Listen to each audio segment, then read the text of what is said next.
Hello, everybody out there in YouTube land. I am Danielle from No Violence for Kids Canada, and I'm here doing a live interview with Dr. Stuart Ross for our new series. Is it possible to parent without force? Well, that seems to be the question in Canada right now. Live in our second reading, we have Bill S251 to answer Call to Action 6 on the floor. And this bill is to end legal corporal punishment against children in Canada.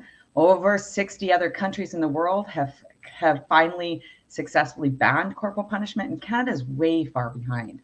So we are super excited to have this bill and the other bill that Peter Julian, Corrine's Quest brought to the floor. So we have two bills to end corporal punishment in Canada.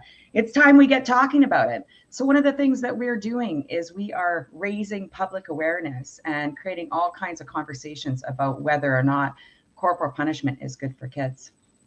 So here we go. I'm here in Surrey, British Columbia, which is the treaty territory of the Tsawwassen Nation. And the original land keepers here are the Kwantlen people and the Kwantlen Nation. I'm amongst a bunch of cement, and I know that's not how this land was meant to be. The truth and reconciliation process and the calls to action are really meaningful for me. I believe that all Canadians need to step up and take action on a call that makes sense to them. And we need to get into those rooms and change policies and also legislation that continue the genocide of Indigenous people in Canada. And we all need to come together and just do whatever we can. One of the things that's important to me is looking at violence for kids and ending it. So 94 calls to action, when I was reading those, it was really exciting. That call to action 6, repeal 43 was one of them. So I just want to thank Honorable Murray Sinclair for recognizing the need for this bill. So I just want to get forward and get started. I am here with Dr. Stuart Ross. And Dr. Stuart Ross has been following us on our Facebook page and really actively engaged through comments and likes and shares. And so we just thought we should connect with him and see, hey, I think we have something in common. And boy, do we ever. So it's super exciting to have Stuart here. Once we got talking, I learned a little bit about, his work, 28 years leading a psych unit, I think in Ontario, really doing treatment for people with PTSD. And once we got talking and realizing, wow, we have a lot to talk about when it comes to ending corporal punishment with his years of experience. Stuart is also a freelance journalist, an author, and even a musician. So this is somebody to be reckoned with here. There's lots going on. And today we're going to talk more about his experience and how his voice can help answer Call to Action 6. So welcome, Stuart. It's great to have you here. And thank you so much for inviting me, Danielle. It's such a great cause. It's such a great cause. I was attracted to your posts on Facebook because the suggestions and parenting skills were just so important. What a great thing to see on Facebook. Thank you. I appreciate that. It's a lot of information coming down quick, and sometimes, it can be pretty heavy to talk about, right? Hitting kids isn't a topic we like to talk about. It's one of those old school things. Shh, don't talk about these things. And well, that's led us here. So I appreciate you noting, that the Facebook page was interesting for you. Tell me how you got into this work. Into psychology? Yeah. Well, I'd been on a road with rock bands, and I decided I was always fascinated by psychology and reading psychology books. And I ended up working, as you mentioned, at a psych hospital. I didn't start out working with trauma, though. Back in '85, when I started, I was hired to do psychiatric diagnosis. And that's what I did full time. And that was to help validate the diagnosis that the psychiatrists were using to give medication. So the whole hospital, 300-bed hospital, was focused on medication. Around the late 80s, and this is largely from the feminist movement, our social workers started talking about child abuse and how prevalent it was. And so this is really amazing. Just one word changed the whole face of that hospital and psychiatry. It's hard to believe, but of course, on admission, we would say, what's wrong with you?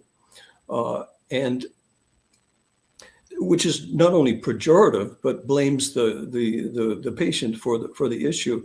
And so we changed that to what's happened to you, and the whole world crashed down. It was amazing. The unit I was working on had every diagnosis you could think of, from schizophrenia to mood disorders to addictions. Overnight, when we started asking that question, all the primary diagnoses were changed to post-traumatic stress disorder. It wasn't that the other diagnoses weren't accurate, but they were just a part of and a reaction to the trauma that these people had expressed as children. I mean, from addictions to eating disorders to mood disorders to all kinds of different diagnoses were related to the after effects of child abuse. Well, that's really interesting you're saying that, because we know, right? There's zero evidence that shows that physical punishment is effective for our children's development and wellness. And there's mountains of evidence that show the negative outcomes. It's really beautiful to hear that your unit was asking the question, like, what happened to you?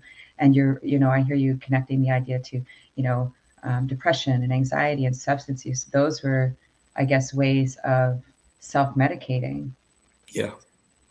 Is that what your take is? Yeah. And when you heard the stories, which were unbelievable, you'd think, why didn't we ask this before? Right. We're so much focused on the current moment and what they were telling us their problems were, instead of asking about, what was the quality of your childhood like? I was thinking of, before we did this interview, Danielle, I was thinking about an experience I had with my young daughter. I had taken her out to a restaurant, and we were sitting across from a booth, and there was a few adults there with a child under the age of 5. And, we're eating our meal and things were going on. We noticed that the child was fidgeting, and the parents, saying things to the child. And all of a sudden, one of the adults slapped the child really hard across the face. Bam. And my daughter and I sat there with our mouths open thinking, what's going on there? And so I was thinking today, what do you think that child learned from that experience? What do you think the child learned? And, I was thinking about this. Did they learn that violence is an acceptable form of interpersonal behavior? That it's okay to slap my baby brother now? Should I just avoid the parent in future if I'm engaging in behavior? And behaviors that are punished with corporal punishment, the kids repeat them anyway. What happens when the child's a teenager when corporal punishment doesn't work? Are they going to fight back? They're going to run away from home? All of these awful things. And the child who is completely dependent on the parent at this crucial age, the parents are supposed to love children. My mother raised 5 kids by herself, and she never hit us. I was saying, how is that possible? Right. I was telling a friend about this, and he said, if you really love your parents, you don't want to disappoint them. That's such an important piece, right? Because when kids are hit, they want to please their parents, so they internalize it and they believe that their parent is doing the right thing. And so, because they're bad. And so that's what happens, I think, is, they believe that then punishment is a fair enough tool to use when we disagree with people. And so I love, I watched an interview I did with Valerie Michelson and her work around normalizing violence.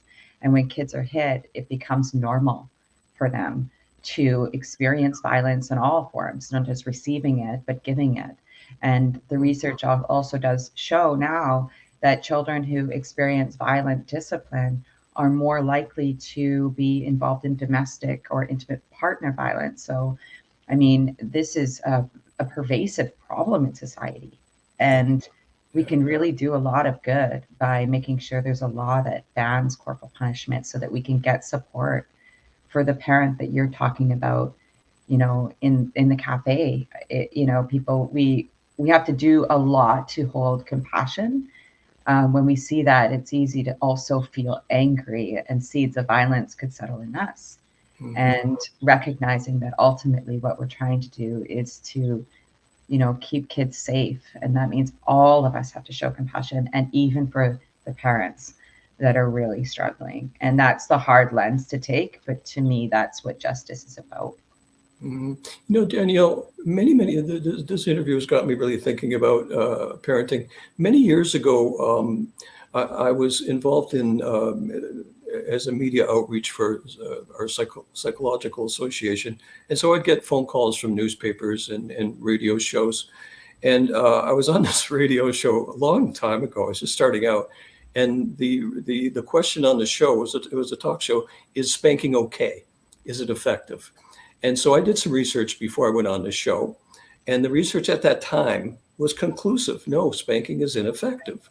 So I went on the show, and so what does Mr. Know-it-all say as an expert? And I said, well, spanking's ineffective. At the end of the show, they had a call-in segment, and this guy phoned in, and he was so angry, and he said, who is that guy? Well, he said, I was spanked as a child, and I turned out okay, Yeah. and and the kind of scary thing is, in just research. So I've done some more research for this interview, and 70-80% of parents still think there are occasions when a child needs a good hard spanking. Yeah. And so I'm thinking, why do parents do that? Is it lack of alternatives? Is it lack of education? Do they not know what else to do? And because violence doesn't work, Yeah. corporal punishment doesn't work, the parents then escalate the punishment. Oh, well, if Yeah. that didn't work, well, it's the that old saying, if you stop crying, or I'll give you something to cry about. 100%. It's Yeah. so there's such. Yeah, I was talking to a social work professor about this upcoming interview, and she says there's some things you should really mention on that. Uh, there's a lack of parenting skills that perhaps should be taught in schools. Um, Parents should have places to talk about how to raise peaceful families. Maybe they need counseling support, because Mhm. so many of us have had difficult childhoods, and they get triggered, those responses.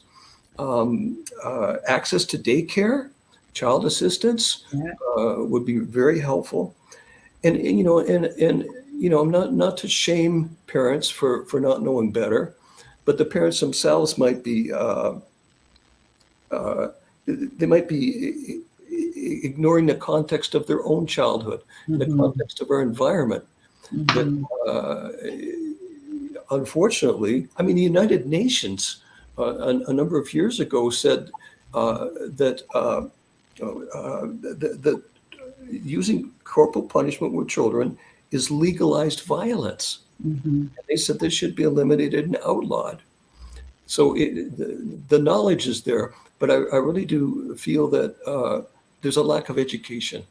There's a lack Mhm. of, what were the alternatives for the parents in that restaurant, and why didn't they use some other form? Asking a child under the age of 5 to sit still for hours while the parents talk, that's like asking an adult to sit perfectly still for 8 hours while Mhm. you're surrounded by people speaking a language you don't understand. And it's a Right. child. And I think you're just summarizing it all so well. There's lots of information. I think education is key. Not, I mean, for parents, when we get through a repeal, we're going to address, I think, a lot of that in learning from Gillian Van Turnout in her experience as a senator who helped pass the bill in Ireland. When I spoke with her, I was really asking, like, what can we expect in Canada? What will change when we finally answer Call to Action 6? And it was so wonderful to talk about that, because it was, right now when we think about parenting education and support, it's provincially funded, right? So it's done through the province and through those kind of provincial gateways, and they are gateways. So I think of they're gate kept. So parenting programs are actually gate kept behind walls that are usually around child behavior lenses, so externalizing behavior of the child. So really it's to help a child with their behavior. right? And these old school kind of lenses can be really, really, switchy for us, like really difficult for us to actually see what's the cause and underlying. And not any of their intakes, rarely, from what I know, actually are doing an intake on what's going on in the home. What is the parenting practice look like here? What is the level of violence? What's happening? What is the parents' discipline strategies now? That's not what we're talking about at intake. We're talking about what is the child's externalizing behavior. What is their diagnosis? What is the child, instead of like doing a reflection on the environment with a federal accountability process. So from what I'm understanding is then now the government, just like, how they encourage people to wear seatbelts, right? They'll have to encourage evidence-based parenting practices and make it widely available. That will reduce wait times in these provincial programs, which the wait times right now are at least a year long to get parenting support. So you can imagine by the time you reach out and talk about these things, and then a year later to get the support, the level of violence is increased. The child now is framing themselves under this lens, and it's dangerous wait list for kids at this age. And so federal accountability promotes strong evidence-based parenting practices that I would hope would be inclusive and looking at different lenses, epistemological views and ways of knowing, not just our Eurocentric views. That's hopeful, as well as it will take pressure off of social workers who are doing a lot of these intake for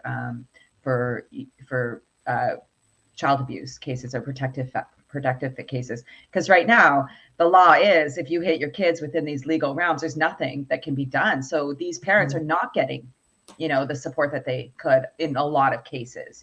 Good social workers might be able to recognize that, and they might, be able to get in there, but it's not really part of the mandate. So there's things in parenting program called spanking assessments, right? Like these are the things we're doing in the front lines in Canada, which is causing massive burnout. Kids are being hurt. So education is key, as well as recognizing that this bill is actually from 1892, right? Wow. So what was it like in 1892 for kids and women, right? Chattels. Yes. And so that's where we are now in Canada, that and going back to your question, parents hit kids because of power. And it is something that's historically what we were raised with. We just listen to adults and we stay quiet. We know better now. Children have rights that are equal to adults, and our view of childism is harmful for kids. And so, it's no longer okay if your great grandmother walked across the road and, they were unsafe, we wouldn't pull her off the side and give her a spanking. Yeah. I was just, it's old school. It's old school. My sister was a really good mother, and she used to call her children little people. And I was like, that's really interesting. Why did you do that? Because they're little people. So when they would run up and she was on the phone, she would stop the conversation on the phone and ask the child what they wanted, instead of saying, "Get out of here, mom's on the phone." I wonder what would happen if people realized, we do all kinds of research, and whether it ever gets disseminated to the public or not, the importance of that, I don't know. But I wonder what would happen if parents realized that corporal punishment makes the behavior worse. It increases aggression in children. It increases aggression when they go to school. And here's the scary part. I don't know if you're familiar with this. I just happen to have it with me. I do. I went and saw him. This book is scary because what he does is he reviews all the research around child abuse and connects it with physical disease. And I'm talking about life-shortening, life-threatening diseases such as cancer and a whole bunch of other things, that they've made connections between childhood adversity and these horrendous diseases. 2 out of 3 visits to the family physician are for stress-related causes. But the physician doesn't say, "Tell me about your childhood." They say, "Tell me about your pain." And then they want to prescribe them. So what we went through in the late 80s in our psych hospital, when we started to realize psych hospitals are filled with abused children, so are prisons. prisons. So we're addictions unit and everything else. When we realized that, we said, we better keep asking this question. And our trauma unit, we had about 6 or 7 different units in our hospital, suddenly had a wait list of 3 years. All of a sudden, everyone started to identify this person's been traumatized. This person's been traumatized. And when you heard the stories, they're just sickening. I don't want to even think about them. But so I wonder, what Gibber was saying is that physicians need to start asking about people's childhoods and past, not just about current symptoms that they're bringing to the physicians. Thank you for that message. It's so important, thinking about the revolution that needs to happen in care and Yes. healthcare, and making connections to our childhood trauma. And I'm talking, it could be big T, little t trauma, but how that has an effect on our overall health for our whole Yeah. lives. Yeah. And, this is key to when we think about, composition in hospitals, but also in schools. Teachers are overwhelmed. And teachers are overwhelmed, but nobody's talking about what's going on with these kids, right? There's a rise in violence at home, and people think it's going away. But since COVID pandemic, actually the cases of child protection reports have gone up over 20% in Canada. And we are at a tipping point. Like, kids are being hit by their parents. Nobody's talking about it. Yeah. And this is going to have an effect on all of society for many years, Yes. right? So our systems, our education system, our health systems, our justice systems, all of these are affected when kids are unwell, or when parents are unwell, when families are unwell. I would go as far as even connecting to Gabor Mate's work and recognizing capitalism and recognizing our history on colonialism in Canada. Yes. And with violence, with colonialism comes violence. And our work in Truth and Reconciliation is really to unpack that and to answer calls for peace. And that means really recognizing that how we take care of our kids is a signal of that, right? A symbol of how peaceful we are, and Yes. how much we put kids in the forefront of every law, every legislation, every bylaw. But yeah, I'm wondering, could you connect me to more the stories you mentioned? You heard of the folks that you worked with, but how would you say, more about the dirt? I want to know, how does childhood trauma, physical abuse, lead to somebody to PTSD? Well, PTSD, when I first graduated with my doctorate in psychology, PTSD was very rarely used as a diagnosis, very rarely used. And it would be used for single incident trauma, such as, car accidents, if you're caught in a hurricane or single incident, and it made complete sense. Of course, it evolved from the military, that we're trying to explain the strange behaviors soldiers were coming home with back even in the First World War, and they called it shell shock and things like that, as if a bomb went off and they started shaking. Yeah. And then during the Vietnam War, they started talking about PTSD. We think that these people are suffering from post-traumatic stress disorder. Then the feminist movement picked it up and said, women are exhibiting the exact same symptoms based on trauma and abuse. And it grew from there into all kinds of research around that. So what was your question? Well, just even recognizing, like, how do we get PTSD from the abuse? So what I'm hearing you connect is that it's similar to somebody who went to war, and I've heard that a lot. And in full disclosure, this is a diagnosis I've had on me, so I'm curious to make that, because my experience as a child wasn't physical abuse, so abuse, but not the same. And Yes. so CPTSD was something that I was labeled with when I was going through my low points. And I often, thought, like, that makes sense. It's, ongoing chronic abuse. And then recognizing that I didn't end up in a hospital, Yes. I mean, I did for a short term, I'll admit, but like, as an adult, I'm managing, and I'm so, like, to see people that end up, you know, in a hospital, and like what leads to that? So what is missing? Yeah. So what I was saying is that so PTSD was used when there was kind of this obvious current situation coming back from a war or in an abusive relationship. Um, but as Gaber was talking about in his book, that maybe it's very, very widespread. Maybe all of us have a little touch of PTSD Yeah. based on our backgrounds. I remember I also supervised clinical students, and a woman probably from a traditional background from her university would come in with her diagnostic assessments, and I needed to rate them. And I said, based on this person's past, I think you should include PTSD. But I kept doing that. And she went, "Are you telling me that everyone here has PTSD?" And she was working on different units. We also had an addictions unit, eating disorders, mood disorders. And I said, "You have to." And I was primarily working on our trauma unit. And I said, you have to mention that." She says, "Well, I'm going to be mentioning everyone." And I said, "I think you're right." Right.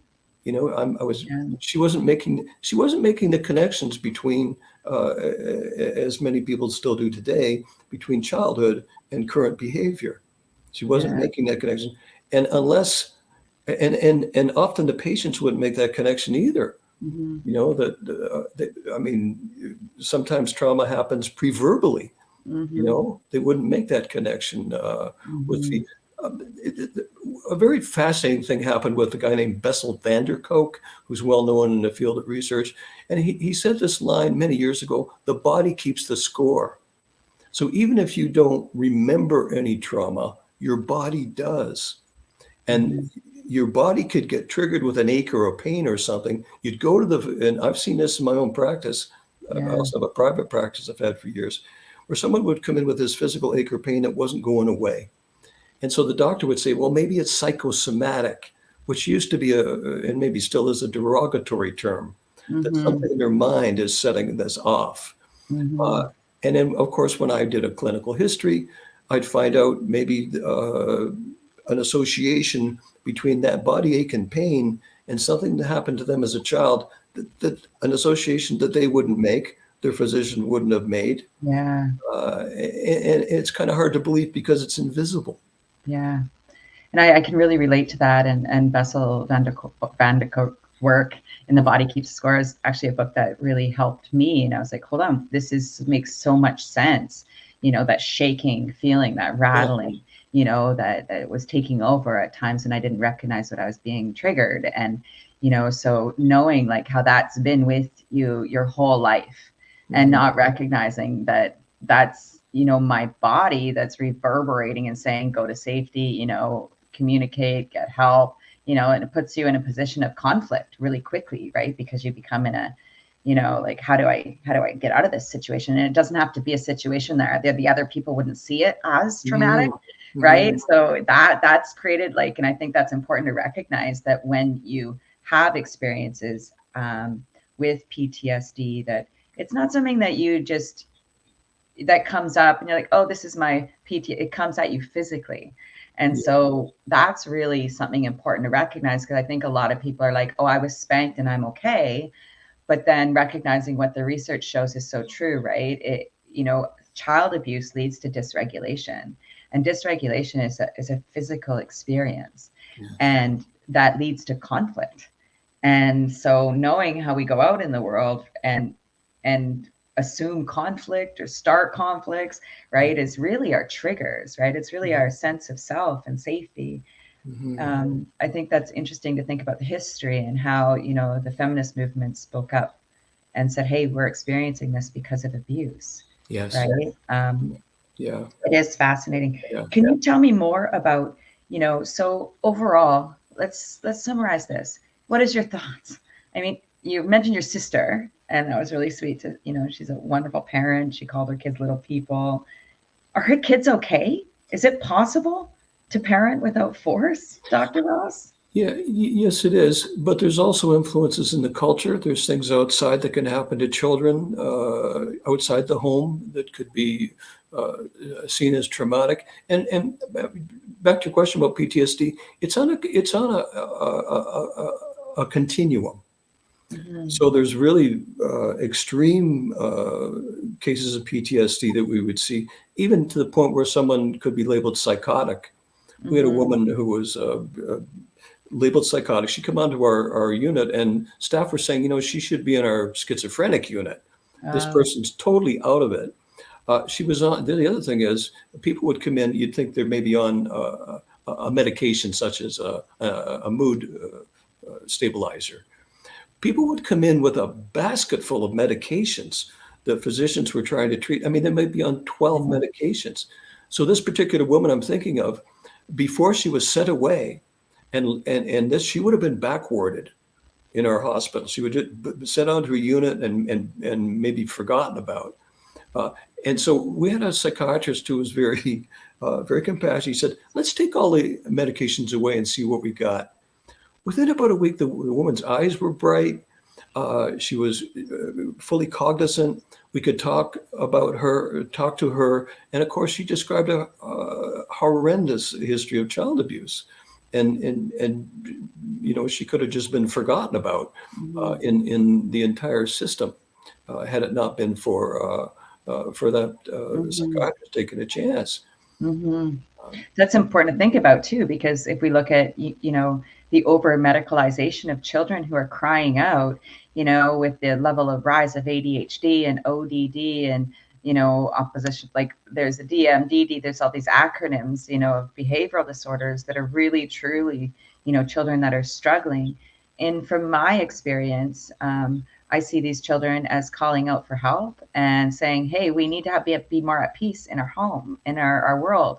And, they don't have the tools and the context to understand how to protest, how yeah. to, call out. But, what they do instead is they don't listen to directions. They become defiant, they have trouble focusing. The emotional control, the executive functions are really, messed up. And so, Mhm. instead of labeling these kids, which can be helpful to get resources, we need to actually be listening to the Mhm. children, Mhm. because the children are calling out and saying, my environment is under stress.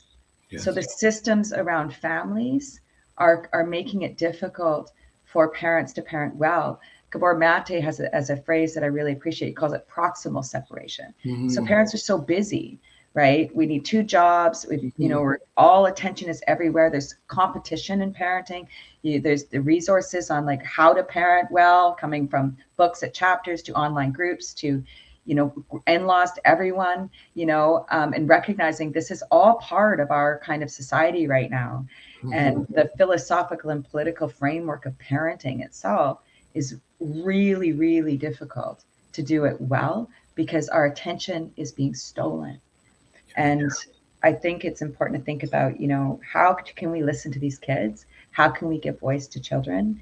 And how can we do really good assessments on family environments so that we can come together and encourage better policies and legislations that actually support families and put kids Mhm. first?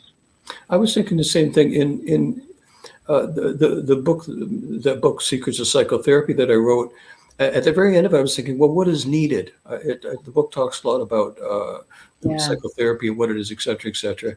And my conclusion was that as important as parenting is, uh, it may be very difficult to send them back to school to learn how to parent. So I was thinking maybe we should be really focusing on the children. And there are a lot of really excellent programs out there. It's Hmm. not like the answers to life or the answers to our problems in this world. There are definitely really conclusive, concrete, valid answers. So I had 4 points in the back of my book that one of them is teaching kids emotional regulation, how to take Hmm. care of their emotions. And they basically do that through mindfulness exercises. And there's classes for teachers to be able to do that. And Uh, parents, in I those do that. in those classes, rather than the kids checking in on a roll call in the morning, Billy, Sally, et cetera, the teacher says, Billy, how you feeling today? They check in with the children's feelings. And if a child says, I'm feeling really angry or upset, they deal with that. The other Mhm. part is social emotional learning, that kids learn how to handle conflict nonviolently. They can learn that even if they come from a violent home, and for example, the teacher of a child is acting out in class, stops the class with these lessons, social emotional learning, and stops the class and says, what's going on, Billy? And then says to the class, what are we going to do about this? Mhm. And lets the class decide. And kids are really creative. I mean, some of the kids may say, kick them out, send them to the principal. Well, we could do that, but what's he going to learn from that? Kids can solve problems like that. And then checking in with Billy and what's going on for you. What's, so social emotional learning. I really believe, though, that parenting skills need to be taught in schools rather than, you and I saying, people, need to learn how to parent better. They really should be taught in schools right away. And also allowing the kids critical thinking skills are really important to Mhm. be able to ask why. Why did that happen? Why was I hit? Why did Billy do that? Yeah. So that they can expand their understanding of conflict. Mm. One other thing I was going to say, I'm involved in a course right now. It's an anti-war course. And so it's really focused on peace. It's called A World Beyond War. It's a great association. They have the world's top peacemakers, people from the Mm. UN and all kinds of places uh, involved in that. And the lesson last week was called Peace Education. Now, there's a lot of Mhm. different disarmament, a lot of different focus in that group. Peace Education. And the lesson was raising nonviolent kids. Now, this is about ending war. This is about ending war. It's making the world a better place. And that's what interests me in No Violence for Kids. This could change the world. Like Mhm. eliminating corporal punishment could change the world. But you can't just, put parents in prison or something like that. We have to be able to provide alternatives. Absolutely. Absolutely. And there's so many. Thank you for connecting World Beyond War. Excellent organization. I 100% agree. Follow their work and have been tempted to get into Oh, some of those courses, but I see they're pretty juicy. And oh, I didn't know you um, knew about it. yeah, yeah. And I've watched a couple of their webinars too. Fascinating. And you're right, top of the line, like really informative. So I don't mind plugging them here at all because, and similarly, Stuart, it is about peace, right? It is about doing our best to make this world better and stepping up and realizing, hey, how we take care of our kids is the seeds of peace in our communities. I always say parenting is political, right? It's political because it has such an effect on society, Yeah, right? My child is going to be your child's nurse one day, yeah. right? And your child is going to be, the person who helps my grandchild or something, right? Like how we raise our children actually has an impact on every part of society, and not just. I think COVID was interesting because it showed the ripple effect of like what happened in China and how quickly we are affected by that. So what happens to our kids here in Canada has an effect on all of the world. Mhm. And Canada is supposed to be a leading development country. We're pathfinder country on ending corporal punishment. We've signed all the agreements. However, we haven't passed legislation and we haven't implemented policy. So we are not doing a lot except a lot of performative talk. And this seems to be, I'll be political about this. This seems to be our, MO here. We live behind, I think my daughter said this incredible phrase, the veil of good intention, right? Canada has a veil of good intention and all the things. But Mhm. what are we doing? And that we do a lot, I get it, but we could do so much more. When we repeal this bill, it'll make a big difference for kids and for parents and for communities in Canada, for provinces, for our country, and also leading the rest of the world. For Yeah. sure. And I know that, the members of parliament must have a barrage of different people coming to them with different bills and things like the environment here in Ontario. They're trying to protect the green belt Yes. against developers and it, the whole world of psychiatry is so misunderstood. And assuming that mental health for adults can cure everything, Mhm. um, unfortunately, as I say in my book, psychotherapy is maybe 50% effective, Mhm. and that's like flipping a coin when you go to see a Yeah. psychotherapist. It's so difficult to overcome the effects of an adverse childhood, Yeah. and dealing with it after the fact rather than prevention. Oh, you nailed it. It's like You trying to nailed it. it's trying to put your Yeah. house on fire out, rather than preventing the kids playing with matches. So important. I think your ending point right there is we need to work on prevention. Yes. And when we think of the prescription model, it keeps these industrial complexes in the money, and we should not be making money in Canada off people's pain and trauma. And that is, I'll call that out, right? Our systems do that. And so recognizing, hey, we need to stop this. Let's put ourselves out of work.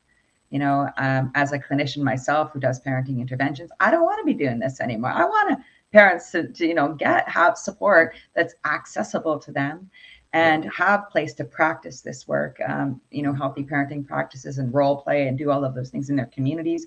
This should be, out there, and it shouldn't be so difficult.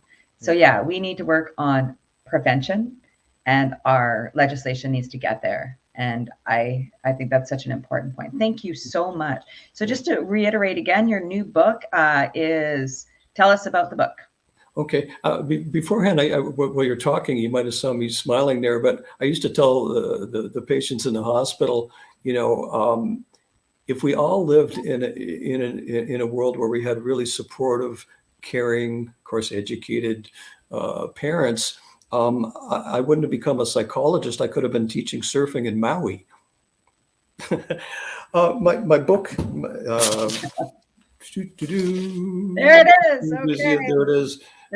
Secrets of Psychology. Thank you for asking about it, Danielle. After I retired, of course, I had a lot of free time on my hands, and I figured I must have learned something over 35 years of being involved in PTSD and being involved in psychotherapy.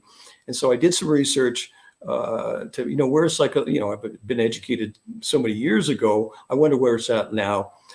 There's a book called The Handbook of Behavior Change and Psychotherapy that summarizes all the current research.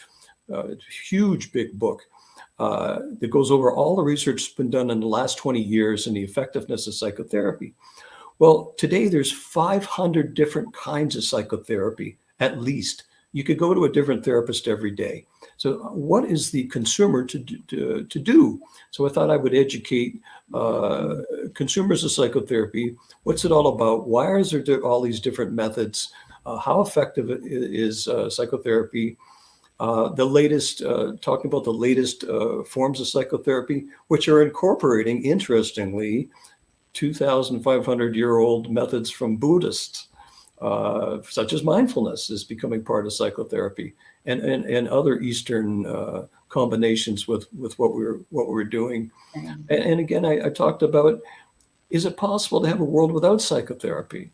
And as we were just saying, if we had a really healthy childhoods, I might be out of business. Yep, there it is. That's where we're I appreciate that. That's really fascinating. So for consumers that are looking to get into, maybe start therapy and they're not sure, what it means to do therapy, definitely sounds like your book would be a good book to pick up to get an overview of what it is, what therapy is all about. And, that's a great idea. Excellent. So it's called, it's called again. What about your book again? I tried to write it in a very simple language, accessible language. Doesn't have a lot of big words. I don't really focus that much on all the facts and figures of research. So I wanted it to be accessible for people who didn't know what is psychotherapy. Amazing. Hold your book up again. Let's see it again. There it is. There it is. Well, congratulations on your new book, Secrets of Psychotherapy, an Insider's Report. Excellent, by Dr. Stuart Ross. And where's this book available? It's available on my website. It's available on Amazon, a bunch of different places, but you can get it from my website, that's psychologyguy.ca. Excellent.